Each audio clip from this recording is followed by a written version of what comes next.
Hello everyone, welcome to my channel. So in this video, we are going to solve x minus 1 whole power 2 by 3 equal 4. Then what is the value of x? So let's start with today's video solution. So x minus 1 whole power 2 by 3 equal 4. I can write it as 2 square. Now in the power, if I'll multiply both sides by 3 by 2,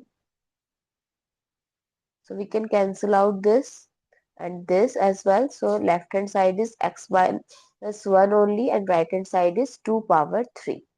So 2 power 3 is 8 and x equal 8 plus 1. So what is the value of x? 9. So let's verify this. X minus 1 whole power 2 by 3 equal 4. We have to check. So we'll solve left hand side. So x minus 1 whole power 2 by 3. X is 9 minus 1 whole power 2 by 3. So it's 8 power 2 by 3.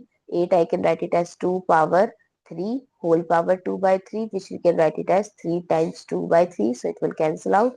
So what is left? 2 power 2, that is 4. So LHS is equals to RHS. So x is equals to 9 is the correct solution. I hope it's clear and you find it useful. So don't forget to share your feedback through like, share, comment and subscribe to my channel. Thanks for watching. See you in the next video.